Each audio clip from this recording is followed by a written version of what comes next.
Hello everybody, John here, and I'm going to talk to you a little bit about No Red Ink. This is part of our Explore the Tools series. No Red Ink, I'm showing my home screen.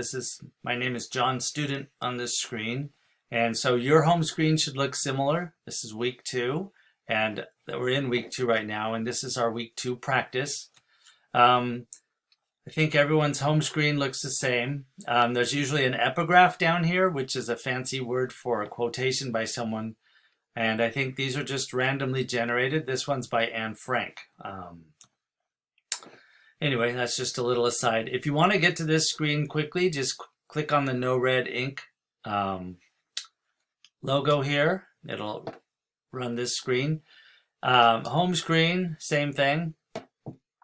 And so this would be the assignment my student self should be working on this week. It's due in 4 days on July 10th. Things that you've done already, and my student self did complete this assignment, the planning diagnostic. That's here, and if you want to look at what you have, look at your results, you can see I got a few, I missed a few on there. So there were 100 and some questions, I guess. I thought there were only 50, but maybe those are question numbers. Never mind. So looks like I had some problem with adjectives, and actually very consistently down here at the bottom I had some more problem. This was capitalization and adjectives. So those are my weak spots. If I want to go and work on those, I can go to the Learn page. And the Learn page gives you access to all of No Red Ink. And if I wanted to type in the word adjectives here in this box, adjective, it finds all of the places where that word adjective occurs. So up here, it's interesting. This is K through 3rd grade, 4th through 6th, 7th through 9th, and 10th through 12th grade. Normally when there's no word in this, we are a college level high school completion class, so it's usually the default is 10th grade through 12th grade. So high school also includes 9th grade, so you could go to this level. But in my case, I need to brush up on my adjective understanding. So I could start right here by clicking this. And the goal of these is always mastery. And I'm pretty close to mastered. I've got 3 stars out of 4. And so if I were to do this and then these 2, then I would achieve mastery. So during this term, so before I talked about these a little bit, I think in the overview, the welcome video. I like to just jump in with practice and see what I get right, which is kind of what I did on that planning diagnostic. So it says, what does the... I've got one assignment that covers this topic. So I could work on my assignment or I could work on this.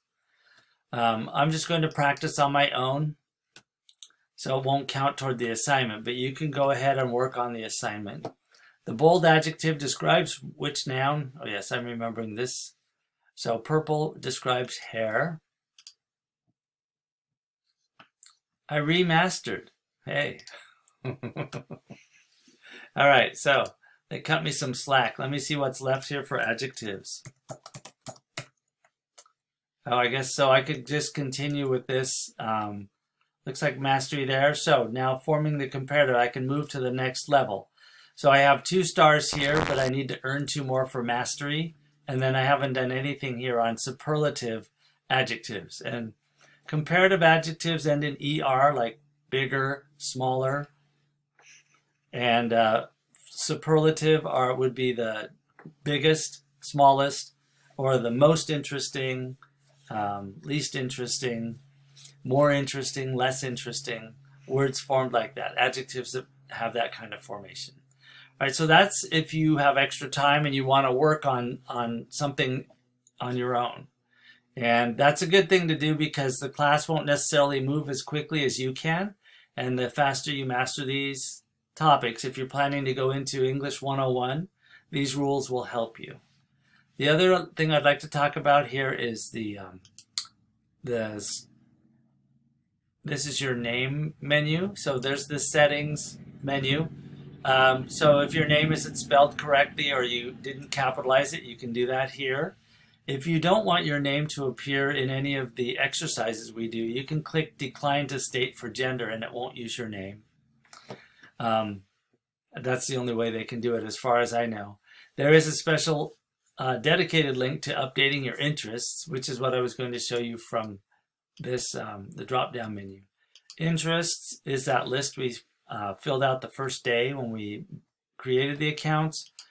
So there are a lot of different interests you can choose, including putting in your friends' names or your pets' names. And then if you like animated characters and superheroes, you can add those. You can also remove things that you don't like some of these I just clicked in by randomly. And then I could go with like Superman or Spider-Man or Iron Man. And then they will use those names in my sentences that I work on. Another thing they have here is sources. And these are themes from books that they can include. So did you guys read Holes, or do you know that movie? It's a nice one. Here's Frozen. Hunger Games, I haven't seen that yet, but people tell me it's good. Fault in Our Stars was a great movie and book by John Green.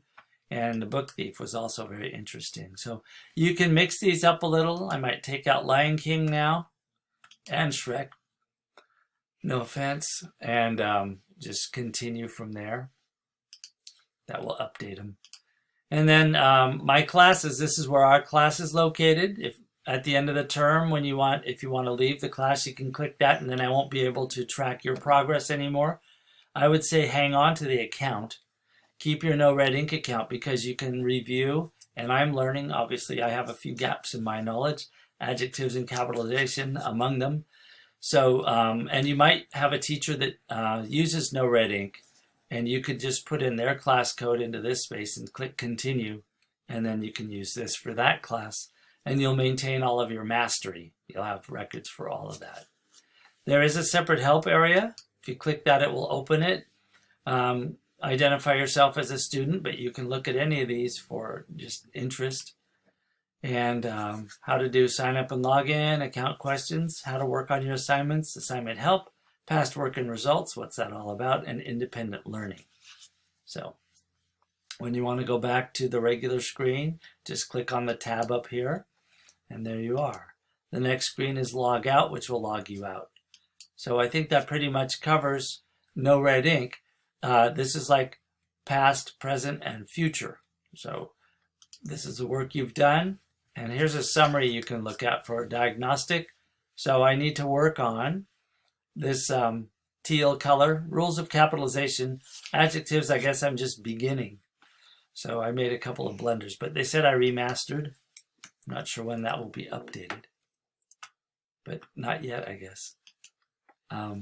So feel free to work on these things. Anything that interests you is great. If you go back, if you circle back to work on something that you didn't get done in time, let me know so I can update your grade. I usually don't follow after we've passed the week. So week 1, we don't have late deadlines. So if you get your work done for week 1, try to do it soon. Just let me know and then I can give you the points. And then after this, starting this week, we will have those late penalties. So try to stay on top of things and do all of your 3 skills every day. No Red Ink, Quizlet, and typing. And those we have all the time, no matter what. And the others are our regular assignments. And this last week we started writing our summaries.